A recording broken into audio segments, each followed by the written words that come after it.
On today's show, Hot Seat Chassis, Red Burner, and Split Second.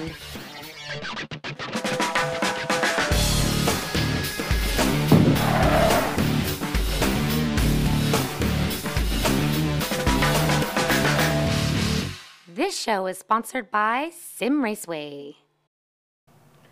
Welcome to Inside Sim Racing. I'm Jessica Lopez. And I'm Sean Cole. And this is episode 75. That is cool, and we are getting to 100 pretty quick, huh? We are. We've been cranking out the episodes, doing about 4 a month now. And surely but slowly, and slowly but surely. Puts it to about Christmas we should be at 100th episode, huh? Somewhere around the end of the year, the beginning of next year, we should be at 100 episodes, and that's a very big milestone for us. We'll probably have a special party or... Throw a cake in your face, maybe? That sounds like fun. We owe you, actually, from the first time we did something with cake. But anyway, long story. Starting today's show off with a little diversion game for you guys. Right. We got Split Second by Disney Interactive and Black Rock Studios. And this is an arcade game. We know we get a lot of viewers out there saying that they don't want us reviewing arcade type games. That's right. Well, the hardcore PC guys, hold on. It's a game. Don't go fast forwarding yet. It's worth hearing about. Yeah, it is. And you know what it is? It's still a racing game, and some people that play this might be playing iRacing in the future. I agree. I mean, we often talk about the games being the gateway to PC sim racing. So again, the guys who are picking this title up right now are the guys who are going to be racing against at the top level in a couple of years, probably. And we even have a comment from one of our viewers on YouTube that goes by the screen name of Racer Maniac. And he mentioned that we only have 2 categories on the show, which is sim games and arcade games. Right. And he said there's actually 3 categories out there. That's right. And he's calling it a fun category. We've called it like a driving track day simulation.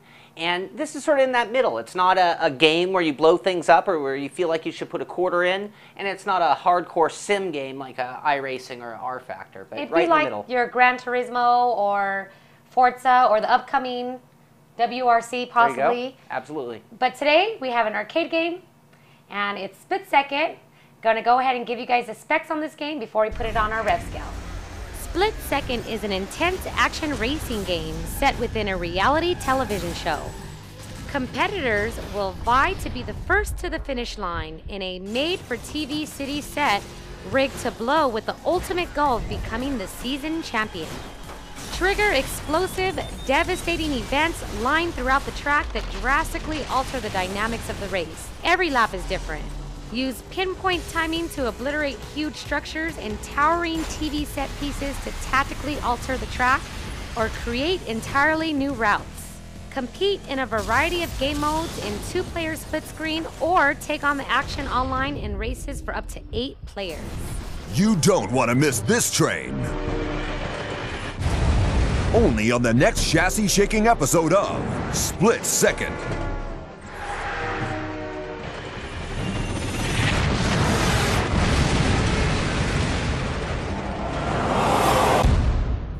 All right, so Split Second. I was playing earlier. I was using it on the Xbox 360. You did pretty well. Got used to it really quick. The control was easy to manage and did a couple laps.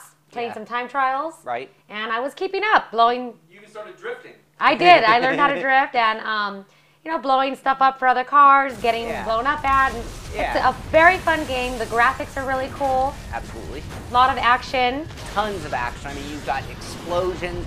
There are moments that you can actually blow buildings up. You can change the path of the racetrack just by, you know, drifting and scoring points. And then when you press the button and it activates all sorts of carnage. It's insanely fun stuff. Did you like the way the career mode worked? I mean, you had multiple different levels that it was kind of bringing you through. Yeah, I mean, there's all kinds of different tracks. One thing I'd like to say about the game is they had a lot of Los Angeles elements in the game. Right. Buildings and stuff that I recognize being from Los Angeles. Right. So I thought that was pretty cool as well. Yeah, you had like the San Pedro area. The airport, downtown LA. Absolutely. Seen a lot of stuff I noticed. The bridge. Absolutely. And the thing for me, I think for all of us on this game is the presentation. You've got the movie voice guy. In the next exciting episode, come face to face with a truckload of trouble in Survival.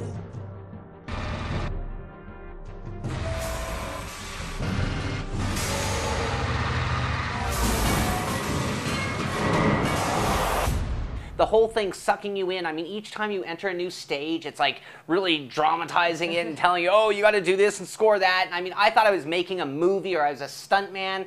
Many of you might have seen that movie Death Race. It's almost emulating that. It's pretty cool. Almost all the testing we did was on the Xbox, but we did play it on the PS3 as well. Also on the PC, where we had a little trouble with the controls. I mean, it doesn't have wheel support, and I had trouble mapping some of our joysticks on this rig, or we'd be playing right now. We'd have Jessica driving right now. And I would love to do so. So we're going to put this on our rev scale, and it's coming in at... We're going to give it a 9. All of us. We just love this game across the board. I mean, it's all about fun. It's a game. And, you know, your hardcore simmers that don't like playing games, stay away from it. Everybody else should check it out, though. Lots of fun. Coming in at a 9 on our rev scale. That's right. Next up, we're going to move on over to our top sim car segment, and we have car number 51. Well, I'm going to stop you. This is going to be the next car on the list. We're not going to do a 51st car. Yeah, we're stopping at 50, so this means we got to knock someone out. Yeah, we should play some taps or something in the background. Somber moment. VHR stock car, well, it's the stock car truck, is going to be put to pasture. That's assuming this car does beat it on the scale.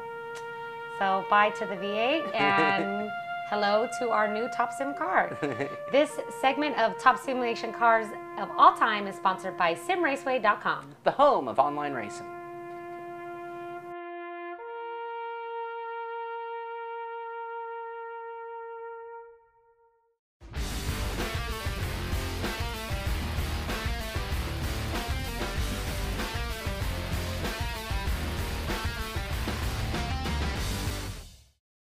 All right, here we are for top sim cars, and it's bump time. It is bump time. Something different finally after 20, almost 30 segments. It kind of just got real fun, huh? Yeah, actually, it's really cool.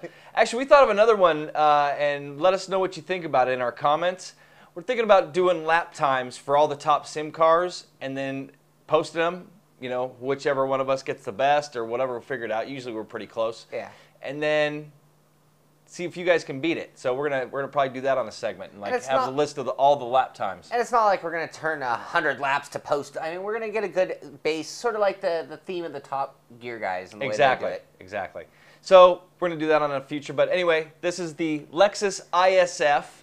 What year is this thing? It's like a 2006, I think, or 2007. God, you hit me with like the one piece of information on the car. I think that's what it is. It's like an 06, 07 Is-F. V8. This thing's got some serious horsepower. It's got 415 horsepower. When you think about the type of car it is, that's just monster horsepower. I mean, because it's so heavy and so not meant for horsepower. It is, and when I first started driving it, man, this thing was kicking out. It was like drifting almost, and I was like, what kind of horsepower does this thing have, man? This thing's kicking out a lot. Sure enough, 400 plus horsepower. No wonder. That's some grunt. Yeah, and it's got 370 foot-pounds of torque. And real quickly, I'm going to take a side note. Last episode, I stated the Celine car having some huge amount of foot-pounds of torque. It was actually Newton meters, and when converted, it was something much more reasonable. Anyway, correct myself. Hopefully, I'll never screw that up again. I thought it was foot-pounds, so but I'm a technical dummy when it comes to that stuff. But anyway. But thanks for the correction. Yes, thank you very much. Anyway, and the car weighs 3,945 pounds, so it's heavy. Yeah, it is. And it's made by Dr. RF. That's the modder. Interesting name. Interesting. Couldn't find out much about Dr. RF. So let's just go over things really quick on it. Awesome car. It is. This thing reacts like you would think it would. It's like a drift car. It is. I mean, this thing's like Grandpa's sedan. Yeah. I mean, this thing's big and beefy. Yeah, it is, and it makes it seem like the tires are old school tires, but it's just a matter of weight and horsepower that makes it feel that way. Yeah. So why don't you roll off our scores? All right, physics, 17 3/4 out of 20. Sounds, 13 3/4 out of 15. Models, 9 out of 10. Cockpits, 9 out of 10. Fun factor, 9 out of 10. Immersive, 9 out of 10.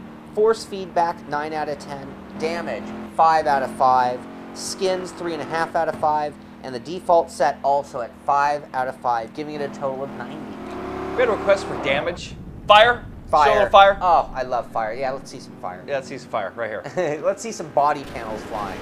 Yep. So the damage, it scored really well. Scored a 90, 10th on the list, tied with the Super GT.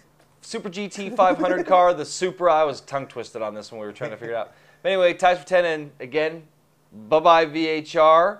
Yes.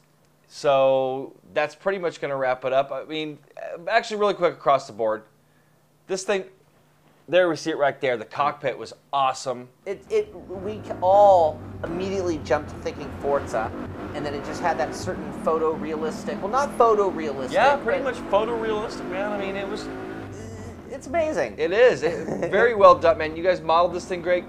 Physics are very well done. I mean, this thing drives really nice. It sounds like a big sedan. On a side note, we saw this at the LA Auto Show where a version of this car was actually, I don't know if it was the exact one, but it was kind of credited sort of in the description of the version that was made for Lexus at the LA Auto Show. Yeah, the one that was primer. Badass car. Oh my God, it was Batman's luxury car. Yep. So that's going to do it. Top sim cars, so bump time from now on, and maybe have that lap time list coming pretty soon. On the bubble, indie style. I love it. I love it too. See you next time. So here we have the Hot Seat Surround Sound Chassis, or the Hot Seat GT Racer. That's right. We saw this back at E for All in the CH booth, and that was actually in the flight sim configuration. They had the flight yoke, flight quadrant, and We actually all drove it, and I drove or fluid. my plane fluid. Yeah, and I flew mine right into the water within the first 5 seconds.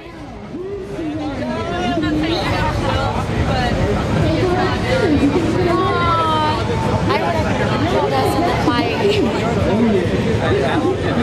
It's still fun. You drove your plane, we flew our planes. That's about right. But now we got to use it to drive and we're playing games. Yeah. And it's been here on the set for quite some time now. That's right. Long enough for Darren to take it over and make it his adapted rig. it and put his own stuff on it. He got the wheel here. Yeah. He's got the Fanatic GT3 RS, the V2, along with the Club Sport pedals in orange to match. My favorite. All this bolted on really well onto the hot seat chassis.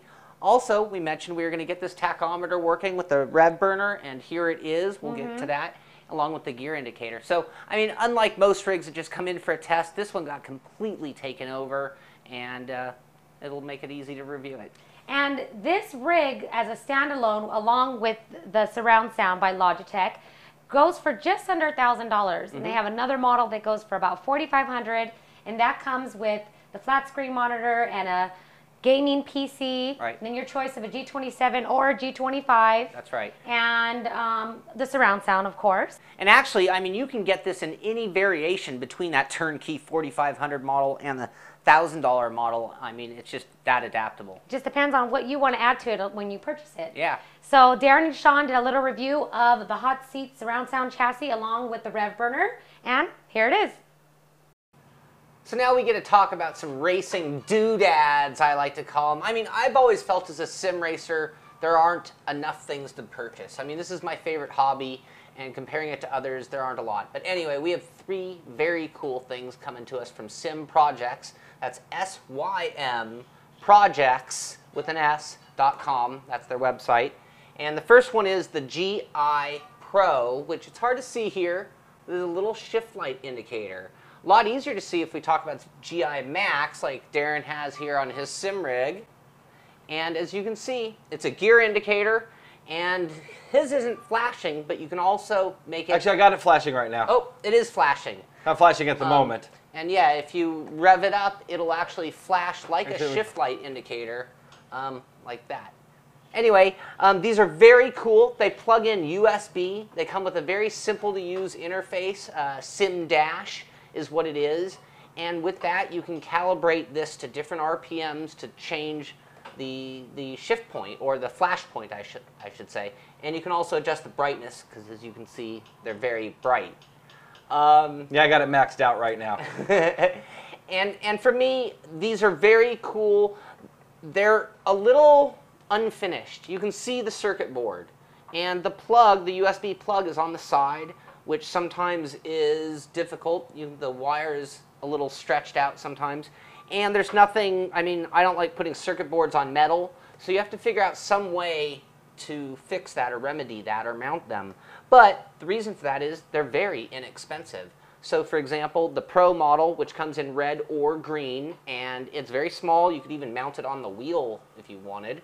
It's that small. These are 22 euro, which comes to $28, which is really cheap for something like that. Inexpensive is a better word because it's pretty high quality and quite amazing. The GI Max, the large display, which honestly I prefer the large display. I do too, obviously. And those are 24 euro or 30 US. So, you know, why don't we tell them how we got this one hooked up to the TAC here? Okay, well, so that's actually the Rev Burner, which... No, but why don't we, I was going to say, why don't we tell them what we're using? Okay, so we're using one of the racer's favorite tools, duct tape. Duct tape. Gotta love it. And it'll probably hold it on there for years. Like probably. I mean, stuff is amazing. Highly recommend duct tape. Anyway, so those are two. The other one, which it's probably for a lot of people who are distracted by this tachometer, which we promised we'd show you how to hook it up. 3 wires hook right into the Rev Burner, and the Rev Burner is a little more complicated in terms of the interface. It works with the same sim dash, but you do have to import or put in the correct RPM for the type of car. So you can see Darren's in an old school Formula 1 thing, revs to the moon, and we have it calibrated to do exactly that. We're using a very cheap tachometer. Very cheap. And Type R. Yeah, in this case I use the word cheap and mean it. The Type R, which is cool because you can change the colors of the display if I press the right button. Anyway, and you can set the rev light on this one. It comes with its own independent rev light that you can set on your own, which is pretty cool. Did I just disable your tack? There you go.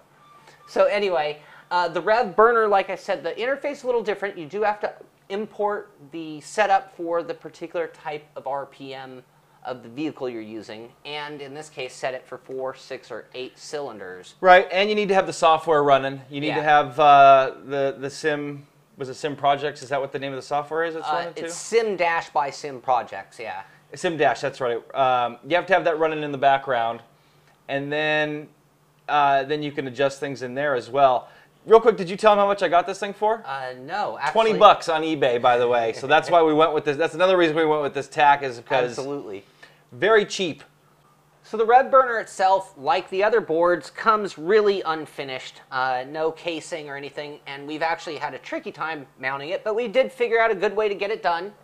And it takes a power source, a 12-volt power source, and we did have a problem. The board came with a jumper for 5-volt, and that led us to believe our tachometer wasn't working. Yep. So that's one thing, depending on your power source, you might need to adjust. But it's as simple as just changing the jumper and putting it on the right voltage. So we had a 12-volt, put it on 12-volt, plugged in the USB, and worked with Sim Dash, just like that. So now, as far as, now you actually hooked this up for us.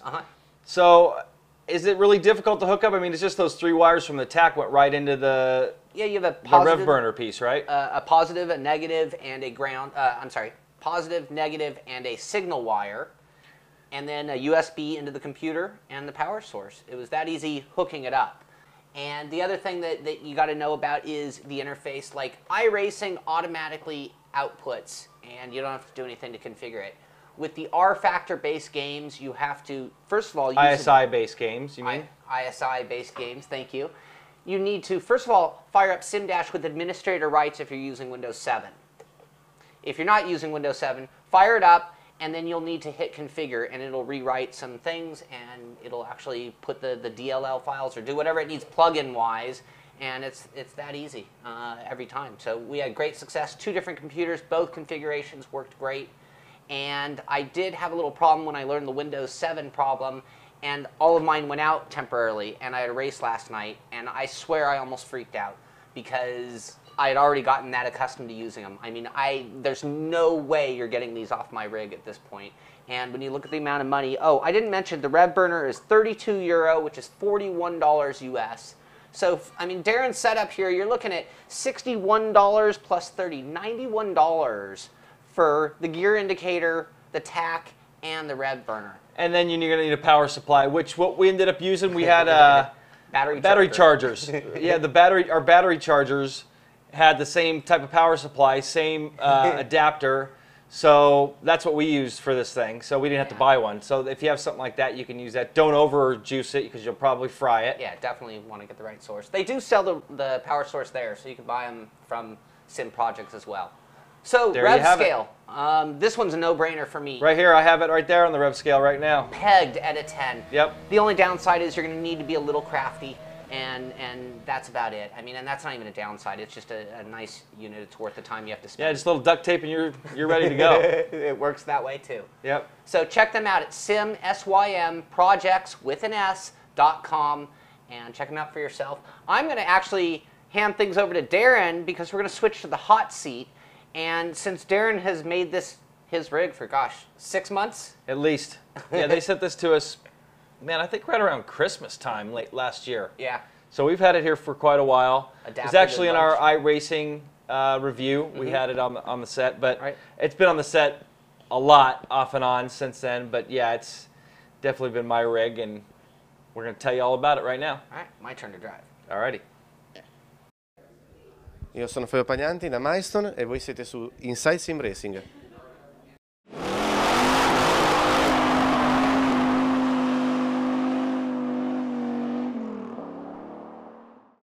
Feel your sim racing experience come to life with the Butt Kicker Gamer 2 by Githammer. To enhance your F1 2010 experience, you can get $10 off a Gamer 2 now by going to InsideSimRacing.tv and clicking on the Butt Kicker banner to take advantage of this offer. Live the game and feel the music with a Butt Kicker Gamer 2 for $119.99. Only at InsideSimRacing.tv. Does not include shipping and handling. Offer ends October 31st, 2010. This episode's top story is sponsored by Race Sim Central, home of sim racing news and forums since the year 2000. All right, so here we are with the Hot Seat Racer GT chassis. And man, we've had this thing in here for a long time. And I gotta say, this is quite an incredible rig. This is the limousine of rigs, isn't it? It is. You know, I actually, what did I call Lucille? I called Lucille. I called my profile rig that I had Lucille. And we actually called it the limo as well. But this thing resembles Lucille a little bit, doesn't it? Very much, and it's very, very big, which is good. I mean, in the case of if you have the room and the budget. That's right. Speaking of budget, $999 for just the bare chassis with a full Logitech 5.1 surround sound system. Comes with a controller. Everything is mounted to the chassis. You know, these speakers, they pop off, but they have these little connectors to the back, like clamps basically, and you can clamp it to any part of the tube. Well, and it's a good sound system too, so it's not like you'd be bothered that that's the one it came with.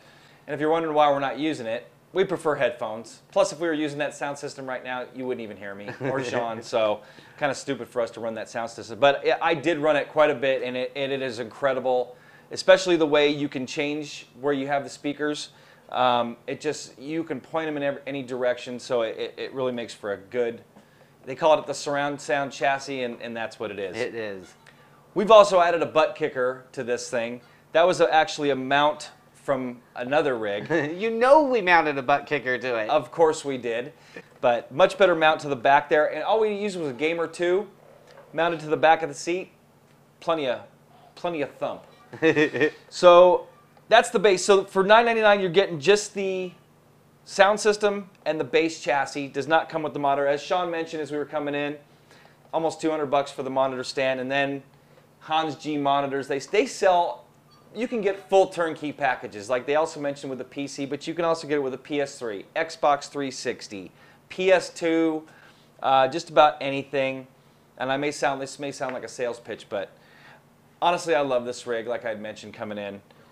Little pricey, no question. It's like I guess it's like an aluminum tubing. Sean, what would you call that? Yeah, it's definitely some sort of metal. And they're strong. That's the important thing. They're strong and sturdy. Yeah. I mean, very.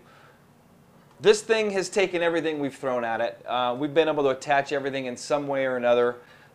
We've got the keyboard attachment, which is definitely I love this. It's exactly where I want it, too. Yeah, which is additional. We also have the shifter mount, and that's as far as extras goes, and they sent us one with the Hans G monitor as well. But, and they also sent it with a G27, so which we had it mounted on, but obviously you see here we got the Fanatic mounted to it, and it's working great. Got the Club Sport pedals. So, you know, speaking of the mount, this is a very, very adjustable piece. I can go up and down. I can move it forward and backward. I can tilt the angle. I mean, really, right now I'm driving your rig with the seat pulled up, and it works. But if I wanted to make this just perfect for me, it would be very easy to do so. Yeah, speaking of seat, as far as how it's adjusted, it slides on these tubes.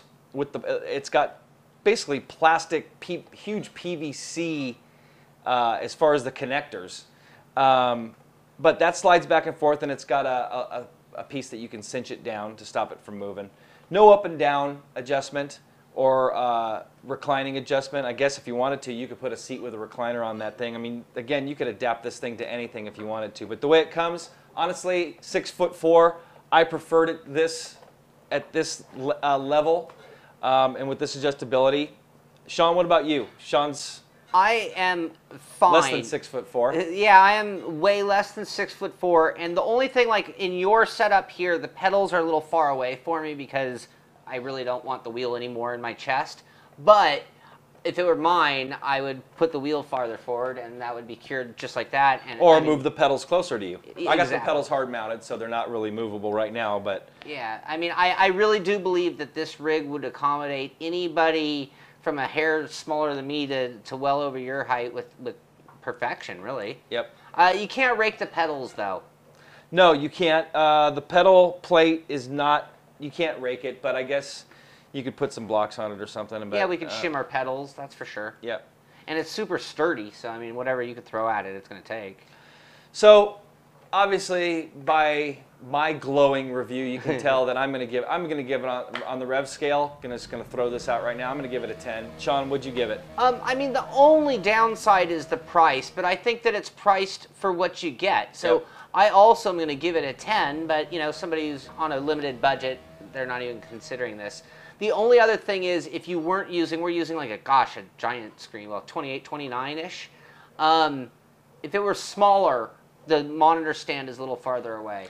And in that case, I agree. It would be a little bit too far. This monitor actually ended up being a good size for this distance.